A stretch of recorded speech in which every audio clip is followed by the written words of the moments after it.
తెలుగు రాష్ట్రాల్లో వర్షాభావ పరిస్థితులు కనిపిస్తున్నాయి. ఎలినినో ప్రభావం ఉండే అవకాశం ఉందని వాతావరణ నిపుణులు అంచనా వేస్తున్నారు. నైరుతి రుతుపవనాలు ఈ నెల 20న కేరళని తాకే ఛాన్స్ ఉందన్నారు. ప్రస్తుతం నెలకొన్న విభిన్న వాతావరణ పరిస్థితుల్లో రాబోయే రోజుల్లో పరిస్థితిని అధ్యయనం చేయాల్సి ఉందని అభిప్రాయం వ్యక్తం చేస్తున్నారు.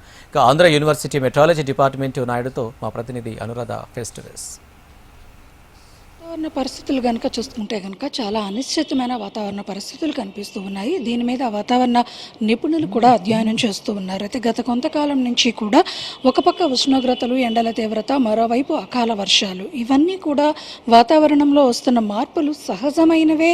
మాన్సూన్ ముందు, ప్రీ మాన్సూన్ ముందు అనేది నిపుణులు చెప్తున్నప్పటికీ కూడా ఇంత లాంగ్ టైం ఈ విధమైన డిఫికల్ట్ వెదర్ కండిషన్స్ ఉండడం అన్నది దేనికి సంకేతం అన్నదని కూడా ప్రస్తుతం అధ్యయనం చేస్తున్నారు. అయితే దీనికి సంబంధించి నేను ప్రస్తుతం ఆంధ్ర యూనివర్సిటీ మెట్రాలజీ డిపార్ట్మెంట్లో ఉన్నాను. ప్రొఫెసర్ నాయుడు గారు నాతో ఉన్నారు. వాతావరణ పరిస్థితుల్లో ఉన్న మార్పులు ఏంటి, ప్రస్తుతం వెదర్ కండిషన్స్ ఏంటి, ఒకసారి మాట్లాడదాం.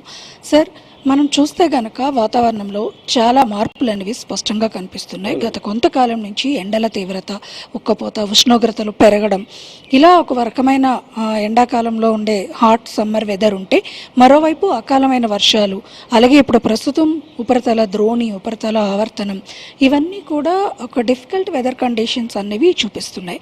సో దీన్ని ఏ విధంగా తీసుకోవచ్చు? అంటే ప్రస్తుతం కండిషన్స్ కొంచెం మనకి ఇబ్బందిగానే అనిపిస్తూ ఉంటుందండి. అంటే ఓ పక్కన టెంపరేచర్ పెరుగుతున్నాయి అనూహ్యంగాని, ఓ పక్కనేమో వాతావరణం కొన్ని చోట్ల కూలింగ్ కూడా జరుగుతున్నది. అంటే కొంచెం రెయిన్ఫాల్ యాక్టివిటీ రావటం, అంటే north south coastal along coastal రీజియన్లో ట్రఫ్ ఒకటి డెవలప్ అవటం, అలాగే సౌత్ వెస్ట్ బేలో లో ప్రెషర్ యాక్టివిటీ డెవలప్ అవటం, ఇవన్నీ చూస్తున్నట్లయితే డిఫరెంట్ వెదర్ కనిపిస్తూ ఉంటుంది. కాకపోతే దీని ప్రభావం ఋతుపవనాల మీద కూడా ఉంటుందండి. అంటే ఇప్పుడు ఇది ఒకవేళ ఇంటెన్సిఫై అయినట్లయితే, బహుశా ఇంటెన్సిఫై అవ్వకపోవచ్చు, కానీ ఇంటెన్సిఫై అయినట్లయితే దానికి కంపల్సరీగా ఏంటంటే మాన్సూన్ ఆన్సెట్ కొంత డిలే అవడానికి, అంటే కొంత ఆగటానికి, స్టాగ్నేషన్ అవటానికి ఆస్కారం కల్పించింది అవుతూ ఉంటుందండి. అంటే ఈ విధంగా ఉన్నట్లయితే ఇక్కడ మన ప్రస్తుతం పరిస్థితులు ఏంటంటే ఎల్లినో టైప్ ఆఫ్ కండిషన్స్ కూడా ప్రివైల్ అవుతున్నాయని చెప్పి ఆల్రెడీ ఎన్కాయిస్ మనకి డిక్లేర్ చేసింది. అంటే ఈ ఎన్కాయిస్ చెప్పిన దాని ప్రకారంగా ఏంటంటే మనకి రెయిన్ఫాల్ యాక్టివిటీ కూడా తగ్గవచ్చు ఇండియన్ మాన్సూన్కి అని చెప్తుంది. అంటే ఇక్కడ మనకి యాక్చువల్గా అంటే మనకి ఎక్కువ ఎలినో కండిషన్స్, అంటే మనకి హై కండిషన్స్ ఉన్నట్లయితే ఆటోమేటిక్గా ఏంటంటే ట్రేడ్ విండ్స్ వీకెన్ అవ్వటానికి, మాయిశ్చర్ ట్రాన్స్పోర్ట్ తగ్గిపోవటానికి ఆస్కారం ఉన్నదండి. దానివల్ల ఏమంటుందంటే రెయిన్ఫాల్ యాక్టివిటీ ఆటోమేటిక్గా తగ్గటానికి, అంటే లో లెవెల్ సర్క్యులేషన్ను అలాగే అప్పర్ లెవెల్ సర్క్యులేషన్ కూడా వీకెన్ అవ్వడానికి, రెయిన్ఫాల్ యాక్టివిటీ కొంచెం తగ్గడానికి ఆస్కారం ఉన్నది. అంటే ఇప్పుడు మాన్సూన్ కూడా ఈసారి నైరుతి ఋతుపవనాలు వేగంగా వచ్చే అవకాశం ఉంది అని మొదట అంచనా వేసిన, ఇప్పుడు మరికొక వారం రోజులు అంటే యాక్చువల్గా 11, 12, 14, 15 తేదీలోపు వస్తుంది అని అంచనా మొదట వేశారు. కానీ ఇప్పుడు 20 తర్వాతకి అండమాన్ తీరాన్ని తాకి ఆ తర్వాత కేరళకి, తర్వాత మొత్తం ఆంధ్ర అంతా కూడా చేరే అవకాశం ఉంటుందంటున్నారు. అంటే ఈ సైక్లింగ్ చూస్తే కనుక ఒక వారం 10 రోజులు కాస్త ఆలస్యం అయ్యే అవకాశమే కనిపిస్తుంది. అంటే ఇది ఎప్పుడు వచ్చే విధంగానే సహజంగానే ఉందంటారు. ఇప్పుడు ప్రస్తుతం మాయిశ్చర్ కండిషన్స్ అవి ఎలా ఉంది? అంటే యాక్చువల్గా ఇది వెదరు సివియర్గా కింద మారినట్లయితే కొంత ఎనర్జీ అక్కడ ఖర్చు అయిపోతూ ఉంటుంది. అంటే మీకు మాయిశ్చర్ కూడా అది ఆగిపోతూ ఉంటుంది. మళ్ళీ కొంత ఆ టైప్ ఆఫ్ కండిషన్స్ రావాలంటే ఇట్ టేక్స్ టైం అండి. అందువల్ల ఏమవుతుందంటే మనం ఒక 3 రోజులు 4 రోజులు వెనక్కి వెళ్ళటానికి ఛాన్సెస్ ఉన్నాయండి.